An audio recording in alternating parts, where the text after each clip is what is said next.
Spirit consciousness की दुनिया में आपका स्वागत है। अब हम आगे बढ़ेंगे इस पुस्तक अध्ययन सत्र के मॉड्यूल 9 के अगले भाग पर, जिसमें हम सीखेंगे स्लीप लाइफ को प्रभावित करना। इसमें सबसे पहले हम देखेंगे सोने से पहले विचार का एक महत्वपूर्ण असर कैसे होता है। उपयोगी सपने कैसे देखें। एथेरिक मस्तिष्क यानी एथेरिक ब्रेन में प्रवेश करने से एथेरिक विचारों को रोकना।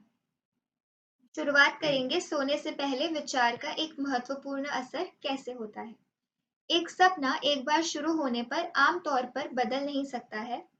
हालांकि स्लीप लाइफ को एक महत्वपूर्ण और अप्रत्यक्ष तरीके से बदल दिया जा सकता है। ये विशेष रूप से महत्वपूर्ण है कि गिरने से पहले अंतिम विचार एक अच्छा होना चाहिए। इसका कारण यह है कि सोने से पहले अंतिम विचार प्रमुख रूप से उन सपनों का विषय तय करता है जो अनुसरण करते हैं। एक बुरा या नकारात्मक विचार नकारात्मक प्रभावों और संस्थाओं को आकर्षित करता है। ये दिमाग और सूक्ष्म शरीर यानी एस्ट्रल शरीर पर प्रतिक्रिया करते हैं और निम्न या सांसारिक इच्छाओं को सक्रिय कर सकते हैं। वैकल्पिक रूप से यदि कोई व्यक्ति सोने से पहले अच्छे और पवित्र विचारों के बारे में सोचता है, तो अच्छे तत्व यानी एलिमेंट्स उसके आसपास या अन्य तत्वों के साथ इकट्ठा होंगे। नतीजतन सपने अच्छे और शुद्ध होंगे। अब हम देखेंगे उपयोगी सपने कैसे देखें।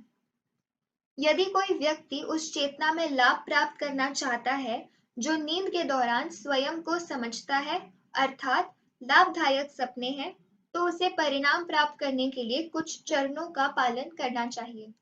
सबसे महत्वपूर्ण बात, किसी को कुछ आदतों का विकास करना चाहिए। सामान्य जागरूक जीवन के दौरान निरंतर और केंद्रित विचारों की आदत।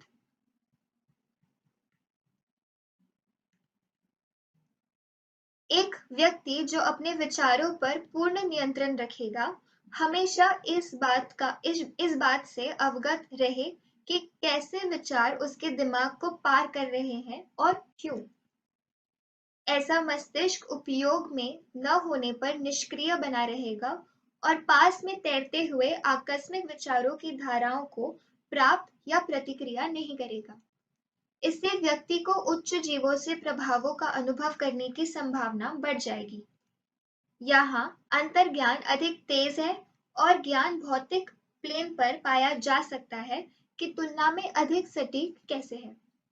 इस स्थिति को प्राप्त करने के लिए ये बहुत महत्वपूर्ण है कि ऐसे व्यक्ति को कम से कम अपनी भावनाओं के निचले स्तर को पूरी तरह से दूर करना चाहिए।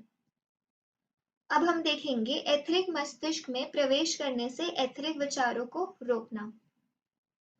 बेसिक जादू की मदद से एक व्यक्ति अपने एथेरिक मस्तिष्क में बाहरी विचारों के प्रवाह को रोक सकता है।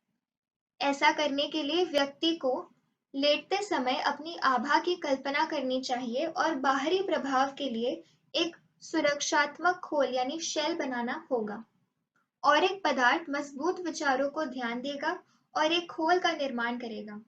एथेरिक मस्तिष्क के चारों ओर एक सुरक्षात्मक खोल यानी शेल बनाने के लिए ऐसा कदम काफी प्रभावी है।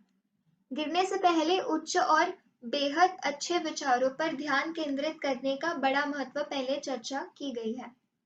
जो लोग अपने सपनों को विनियमित करना चाहते हैं, उन्हें इसे एक आदत बनाना चाहिए। इसी के साथ अब अगले मॉड्यूल में हम देखेंगे मॉड्यूल 9 का आखिरी हिस्सा, चेतना में निरंतरता यानी कंटिन्यूटी इन कॉन्शियसनेस। धन्यवाद।